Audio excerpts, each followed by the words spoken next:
Breaking Binary segment, and I'm welcome you all to this very meaningful session. And I'm very looking forward to a meaningful and productive time together. And let's make this time very memorable experience. So, on the behalf of Society of Gender Professionals and Namkeen Peshawari, I welcome you all. Thank you. And now I'm sharing my screen.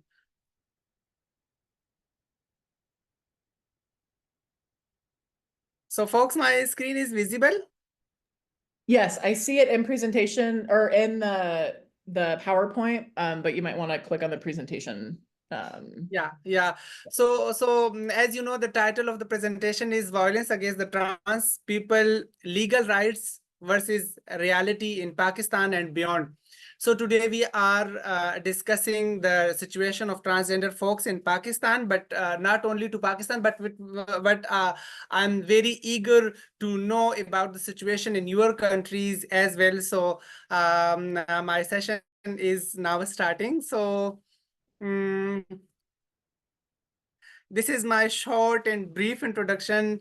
Namkeen is a transgender right activist, researcher, artist, dancer, and founder of Trans Support Group in northern part of Pakistan.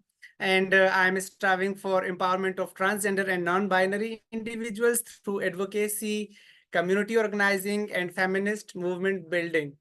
So now from today's session, I'm hoping that these type of conversation and sessions will be continued, and we will meet in person as well, and it will be a part of our you can say linkages building and networking as well. So I will learn from you guys as well. So this was my short introduction, and now I'm going to next slide. So overview of transgender rights in Pakistan. So as most of you knows that transgender people in Pakistan have a very good legislation. We have in Pakistan, the legislation name is the Protection of Transgender Right Act 2018. And it is enacted in by the parliament in 2018 to legally provide equality to transgender people and to safeguard their rights. The law aims to legally recognize transgender people in the country. It also allows them to legally have the same rights as other cisgender people. So before 2018, transgender population have no legal rights, even they have no legal identity. So after the enactment of 2018 Act, transgender people are now recognized as a third gender and third sex in Pakistan, and now they have a lots of rights according to the law. And these rights are all the rights which are for the cisgender people, including property rights, including right to education, right to equal health, right to vote, and so many other rights. And it's a very comprehensive law, and very much you can say a as a legislation in Pakistan. But we are still seeing that in next slide. Despite of this very much you can say democratic and open new law, but despite of this law, we have trans folks are you can say facing a lot of challenges, and because of this, the act provides legal recognition and protection but lacks proper implementation. From 2018 to 2024, it's almost 6 years completed, but still the implementation of the law is not you can say completed, and federal provinces in Pakistan are unable to comply to this this act, because this act was a federal act. Federal means it will be only incapable or implicable in the federal territory, which is Islamabad or capital area. But the provinces, or you can say the other parts of Pakistan, are unable to comply on this or implement this in their territories. So there are some you can say, flaws or lacunas in the laws. And persistent social stigma and discrimination is another thing which is from centuries. In Pakistan, transgender or Khwajasra communities are residing, but they still facing a lot of stigma and discrimination just because of the gender identity. And as you know, Pakistan is a very conservative and you can say Islamic state. So that's why a lot of stigma and discrimination is still facing the trans folks in Pakistan. The other factor, which is a very, you can say, a backlash for the transgender community, is extremist ideologies, particularly in conservative region like Khyber Pakhtunkhwa, which I belong.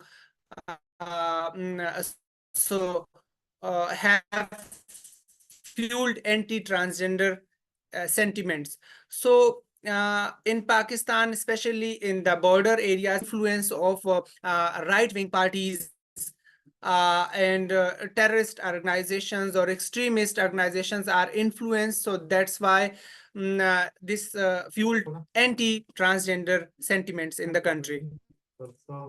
Limited access to formal employment due to discrimination forces many transgender individuals into informal sectors like begging and sex work. Now, because of these stigma, because non-implementation of Transgender Right Act, because of these extremist group in Pakistan, transgender community is only sourcing, or they have only two sources of income, which is begging and sex work. There is no economic opportunities or work opportunities for the trans folks in Pakistan. So that's why they are very much vulnerable as compared to other cisgender communities. They are very much exposed to, you can say, violence, exposed to STIs, HIV, and other social and physical, you can say, diseases and disorders.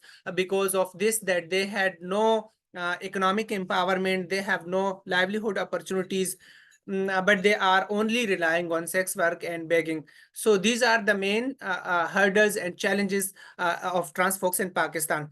Current situation, particularly in my area, which is Khyber Pakhtunkhwa or border areas with Afghanistan. So between 2025 to 2023, over 91 transgender individuals were killed in Khyber Pakhtunkhwa, and more than 2,000 cases of violence against trans community were reported. In Khyber Pakhtunkhwa, most of transgender persons are murdered or killed by their intimate partners, or killed on because of honor by their parents and their family members as well, just because of stigma related to trans folks. So 91 transgender individuals were killed and 200 cases of violence. And violence cases included, you can say, extortion from the trans community. It included, you can say, shaving their heads, physical violence, rape, and sexual assault, and so many other cases of violence are within these 200 cases. And there are a lot of cases who are or which are unregistered. These are only registered cases between these era, but trans community is facing a lot of challenges every day. 99% of transgender individuals have experienced physical violence and intimate partner violence in Pakistan, just because of power dynamics, hierarchy, patriarchal hierarchy. Transgender women and other transgender identities faced a lot of violence from their intimate partner, and they mostly faced physical violence, physical, like beating, like champing, like apart from the online or technology facilitated gender-based violence. This is a new terminology which we are facing, that on online attacks or through Facebook and through different social media channels, transgender community is facing technology facilitated violence as well. So transgender individual face discrimination and mistreatment in healthcare settings as well, because the healthcare system of Pakistan is not inclusive to transgender persons. Yeah, but in law there is a you can say a segment of inclusive healthcare system for trans individuals, but in reality there is no you can say inclusive healthcare settings for the transgender persons, that they had their treatments, like their surgery treatment, like their sex sex recent surgeries type of medical care is not available in the hospitals of Pakistan. There is a lack of acceptance of transgender individuals by their families and society at large. So this is the dilemma of our country, that even from the family of transgender individuals there is no acceptance. Once a trans woman or transgender person came out, they will be out from their family and community just because of the diversity and just because of their gender identity. So the challenges starts from that point, that family you can say disown an individual on the basis of his or her gender identity. So increasing reports of physical violence, sexual assault, and murder targeting transgender individuals, extremist ideologies, particularly in conservative region, have fueled anti-transgender sentiments.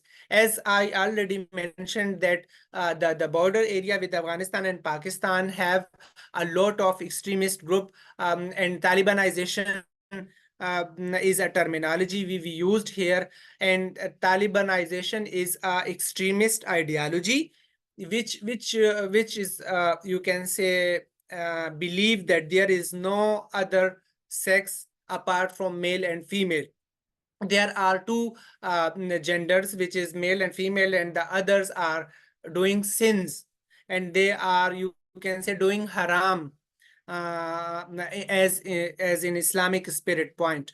So they are targeting the trans community, that they are the people who are you can say diluting our society. They are doing bad honor for our community and our society and our religion. So that's why we have to, you can say, punish these folks. So this is the main challenge we are facing here in the northern part of Pakistan. Discrimination in public services, education, and employment remains widespread. Yeah, uh, even in public services, public spaces like parks, like school, college system, universities, and even in employment settings, trans people faced a lot of discrimination just because of the gender identity. And I remember that I, being a trans woman, I you can say refused by some you can say organizations or institutions just because of my you can say my gender identity, and they refused to take me as an employee, because they were in the position that you will come in the transgenderism, or as a trans folks, and it is an taking bad honor for our company, because and it will target our company as well, because if we hired a trans people, so we will be vulnerable to other extremist group who were attacked us just because that we hired a trans people. So in community there is a widespread, you can say, anti-trans sentiments in Pakistan. I am sharing with you a case study, which is a very horrible and you can say very sad case study, and very famous case study in Pakistan. And case study is that Nur Rahman alias Babli. Alias means a preferred name. So Nur Rahman is her legal name, and Babli is her preferred name, and alias means you can say preferred identity, being a transgender. So she's a transgender woman from Peshawar, was brutally murdered in Bunair in the name of honor. The first information report, FIR, was lodged at the Swabi City Police Station. Swabi is another city in Pakistan. Bunair, with charges of murder and rioting filed against the victim's brother, Abdurrahman. The victim brother, Abdurrahman, and his accomplices or accompanies or his friends. But after 2 months, the Peshawar High Court granted bail to the accused, citing a lack of evidence and consent from the victim's father. In Pakistan, northern province of Khyber Pakhtunkhwa, incidents of honor killing and violence against transgender persons are on the rise, with little legal resource for victims.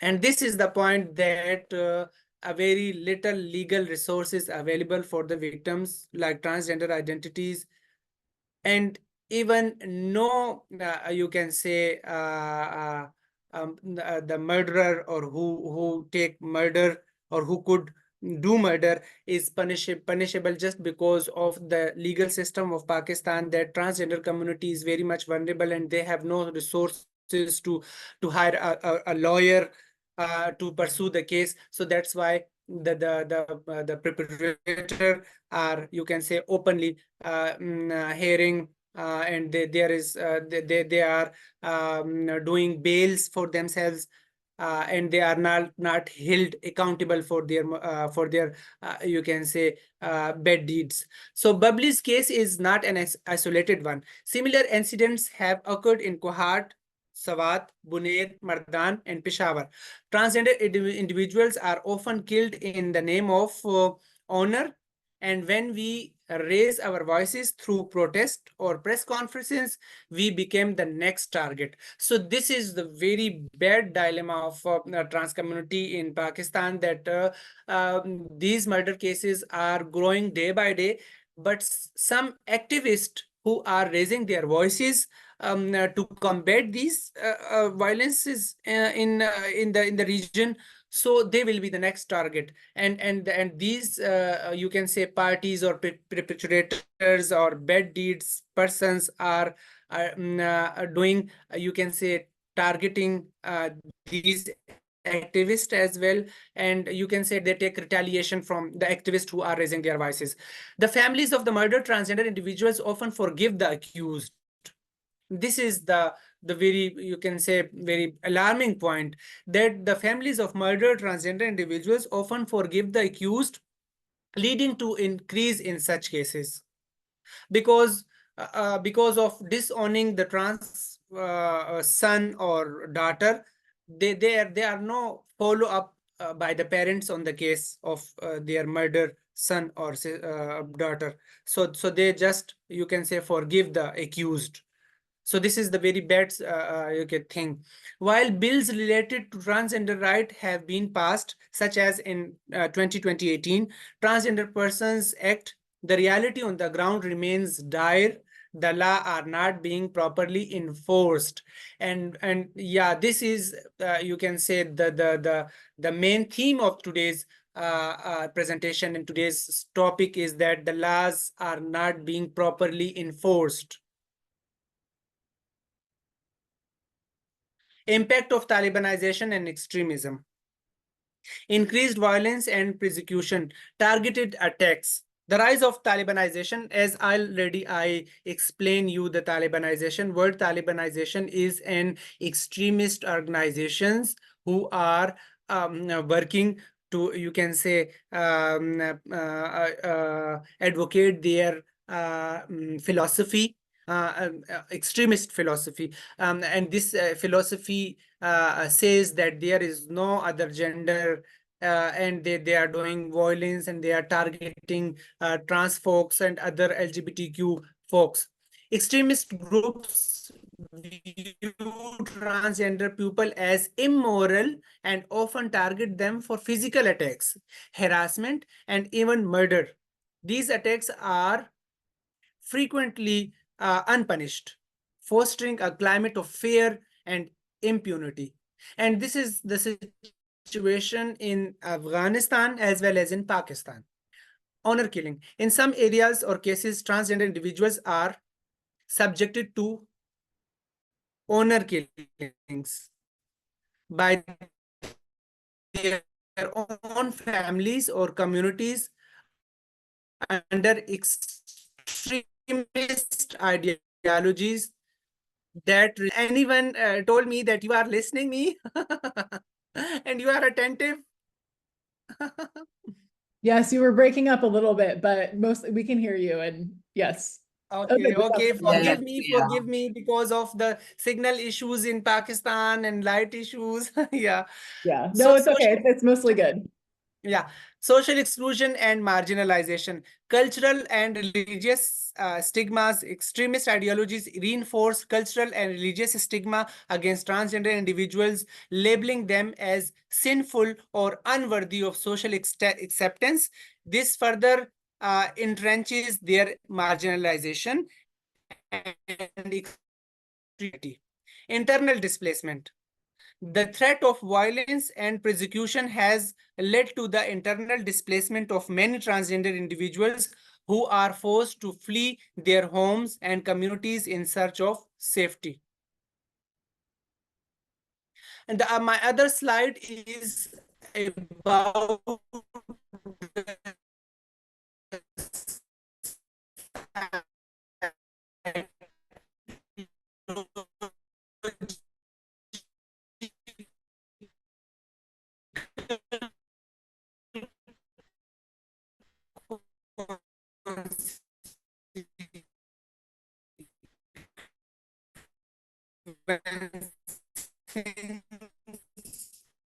of the violence. So this includes post-traumatic stress disorder, depression, suicidal ideation of self-harm, low self-esteem, social isolation, substance use, relation. Uh-oh, I think we lost Namkeen.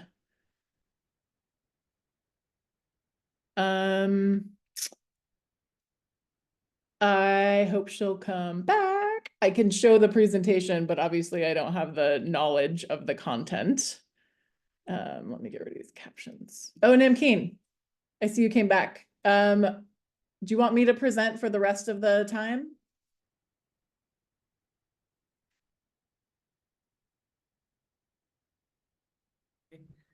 Okay. Yeah. So can I share my slide again because it's just two slides are left. And I have a very good poem for you folks as well. Don't go and join us. Be with us. Do you want me to share my screen or you want to try yours again? I'm trying this, yes. Yeah, and to Mukuku's point, we can turn off our cameras as well. So yeah, we were doing the psychological consequences, and I was discussing that there is no healthcare system providing mental health and psychosocial support apart from very little CSO or NGOs or international organizations who are working on the topic. Apart from this, there is no government organizations or institutions are working on the mental health of trans folks. Backlash on Transgender Act and hate speech against transgenderism. This is the main focus of our today conversation, that the backlash of a religious opposition. The Transgender Act has been criticized by various religious groups and conservative elements within Pakistan. These groups argue that the act violates Islamic principles, particularly concerning gender identity and the recognition of self-perceived identity without requiring medical or religious authorities' validation. The legal challenges in the Shariat court have created uncertainty about the future of the act, which has in turn slowed down its implementation. So this is the main thing, just because of which the trans bill is you can say not implemented fully. So some of religious groups and Islamic political parties are turned against this act, and they are stance that this is a very un-Islamic bill and we are not, you can say, complying to this. That's why fully implemented of this act is not. So petition filed Several petitions have been filed in the Federal Shariat Court challenging the Transgender Act. The petition argued that the act contradicts Islamic teachings and that certain provisions, particularly those related to gender identity and inheritance rights, are not compatible with Sharia law. Sharia law means Islamic, you can say, jurisprudence law. The court's ruling could potentially lead to significant changes to the act or its, you can say, nullification, which would have profound implications for the rights of transgender individuals in Pakistan. So as this text is obvious that some of political Islamic parties are stand against this Protection Act. So that's why this act is now backlashed. And the implementation of the act is now very much, you can say, very much, you can say, have laziness, or you can say act is now not enacted with their actual essence because of the very much, you can say, negativity against the act. Strategies to combat violence. So advocate for the enforcement of Transgender Person Protection of the Right Act and work to address any gaps in the legislation that might leave transgender individuals vulnerable to violence. So first of all, we have lay stress on the implementation of the and enforcement of the Transgender Act, and work with government bodies to develop and implement policies that specifically address the protection of transgender individuals, such as safe housing, employment, protection, and access to healthcare. Engage with lawmakers and government officials to ensure that transgender rights are prioritized in national and local politics. So yeah, after the presentation, there is my artwork on GBV and transgenderism. So you can see my artwork. Mm, and it shows how gender-based violence with a child, with a girl, with the trans folks looks, and what impact of gender-based violence is on a trans folks, on his or her mental health, his or her physical health, environment, and overall well-being. So you can imagine my artwork. Yeah. So thank you very much to listening me very carefully. But you don't go away anywhere, because I have a very good poem for all trans folks. So yeah, I'm presenting you my poem. Yeah, Namkeen, and maybe just for the recording, can you go to the discussion prompts page and we can look at the questions, and then we'll stop recording, but that will give anybody who's watching the recording an idea. So can I shift my poem to last segment? Yes. I'm okay. So yeah, so the discussion points are for you guys is that what are some discrepancies between the law and reality in your country or work context with regards to violence against transgender people, and what extremist groups are fueling this violence. Like in Pakistan, we have Talibanization, extremist group, and other extremist right-wing parties.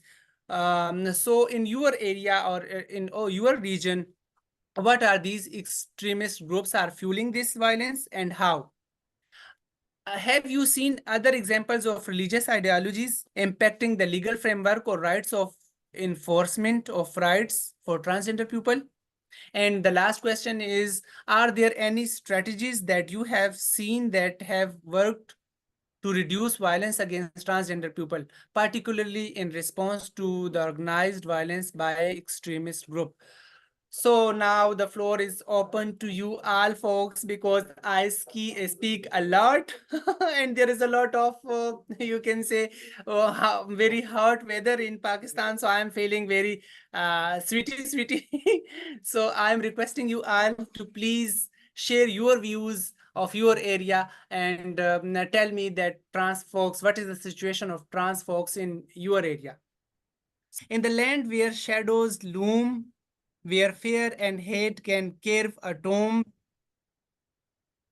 bravery in the land of extremes. In the land where shadows loom, where fear and hate can carve a tomb, a flame still flickers in the night. Bravery stands, a fearless light. Amidst the storm, the crisis of war, where peace feels distant, hope seems far. Courage rises bold and bright, challenging darkness with its might. Bold and bright, challenging darkness with the might. In Pakistan's valleys, fierce and wide, where extremism tries to hide, the brave ones stand with hearts of steel. Against the threats, they never kneel. Through whispers cold and gunfires roar, they walk where few have walked before. For justice, truth, and freedom claim, their spirits burn until flame. They wear no armor but their will. They wear no armor but their will. Their voices echo sharp and still. In every stride, they carve a path. In every stride, they curve a path, defining hatred's violent wrath. For courage here, it knows no chains. It rises up through countless pains. In every street, it conquers fear. It will not retreat. Through veils of terror, dust and fire. Through veils of terror, dust and fire. They climb, they rise, they never tire. I want to repeat this. Through veils of terror, dust and fire, they climb, they rise, they never tire. For in this land where danger thrives, bravery eternal survives. The brave ones stand, the bold, the few. The brave ones stand, the bold, the few. Their strength like morning's freshened dew. Their strength like morning's freshened dew. In Pakistan, where darkness resigned. In Pakistan, where darkness resigned, the light of courage is sustained. The light of courage is sustained. Thank you.